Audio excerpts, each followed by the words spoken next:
সোমবার উদয়পুর রাজনগরস্থিত ভুবনেশ্বরী মন্দির প্রাঙ্গণে গোমতী জেলা তথ্য ও সংস্কৃতি দপ্তর এবং রাজনগর পঞ্চায়েতের যৌথ উদ্যোগে উদয়পুরে সাংস্কৃতিক মঞ্চের সহযোগিতায় দোল উৎসব অনুষ্ঠান অনুষ্ঠিত হয়।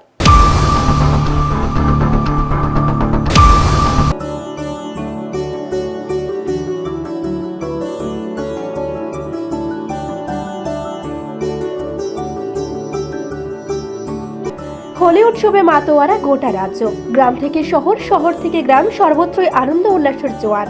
সোমবার উদয়পুর রাজনগর স্থিত ভুবনেশ্বরী মন্দির প্রাঙ্গণে গোমতী জেলা তথ্য ও সংস্কৃতি দপ্তর ও রাজনগর পঞ্চায়েতের যৌথ উদ্যোগে উদয়পুর সাংস্কৃতিক মঞ্চের সহযোগিতায় দোল উৎসবের আয়োজন করা হয়।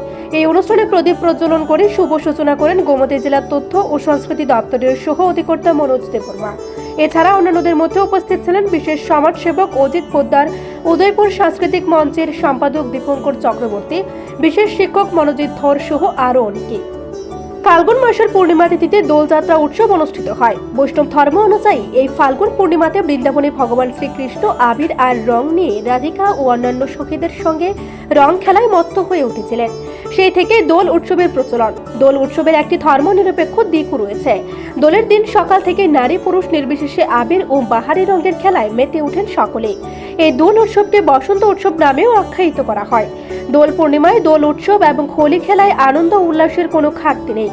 দোল পূর্ণিমার পরের দিন সর্বত্র হোলি খেলায় মেতে ওঠেন সকল অংশের মানুষরা। আসলে সত্যি একটা মনোরম পরিবেশে আমরা দোল উৎসব করতে যাচ্ছি। প্রকৃতির মাঝে প্রকৃতির উৎসব করার আনন্দটাই আলাদা। বন্ধ করে কত কিছুই করা যায়, কিন্তু আনন্দটাও যেন আবদ্ধ থাকে মনে হয়। এখানে কখনো কখনো রোদ এবং মেঘের একটা খেলা চলছে। মঞ্চটা দেখলে বুঝতে পারছেন রোদ এবং মেঘের খেলার আমরাও শিকার হয়েছি। যাই হোক, এইটাই প্রকৃতির নিয়ম। কখনো মেঘে ধাক্কা ডেকে যাবে সূর্য, কখনো জলমলে হবে রোদ।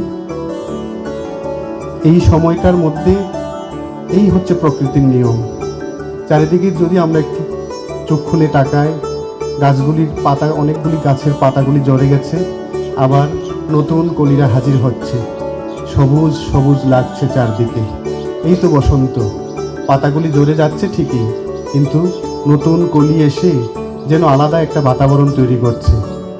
এই যে বসন্তে আমাদের এরকম একটা বার্তা দেয় প্রকৃতি, যে প্রকৃতি চারিদিকে যেসব বৃক্ষলতাগুলি শুকিয়ে যায় চৈত্রের দাবদাহে, সেগুলিও বৈশাখের বা বসন্তের হাওয়া লাগলে পরে তখন উকি মারে ফুলের কুড়ি।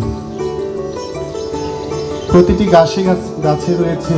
এখন কিছুদিন পরেই আমরা দেখব যে সারি সারি ফুলের বাহার, নানান রঙের। প্রকৃতি আমাদেরকে শেখায় যে দেখো, সুন্দর তাকেই বলে যখন অনেকগুলি রং মিশে একটা রং তৈরি হয়।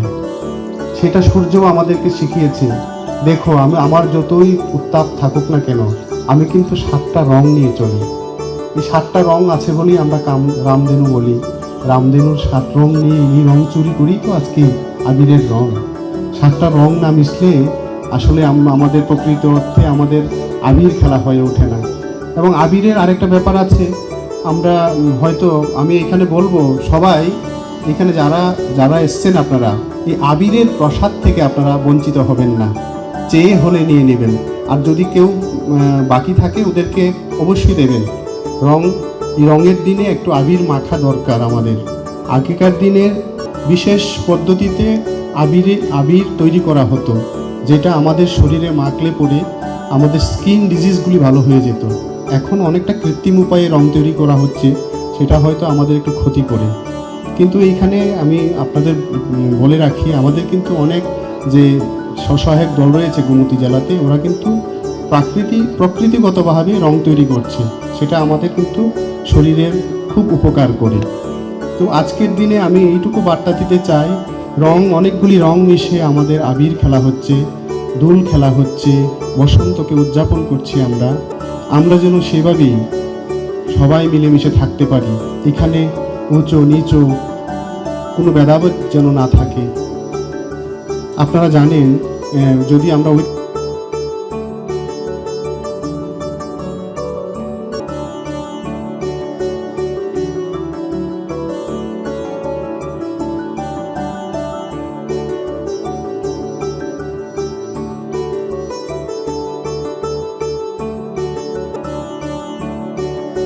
এদিন এই অনুষ্ঠানে কিশোর কিশোরী, যুবক যুবতী, ছাত্রছাত্রী সবাই একে অপরের গায়ে রং মেখে আনন্দ উল্লাসে মেতে ওঠেন।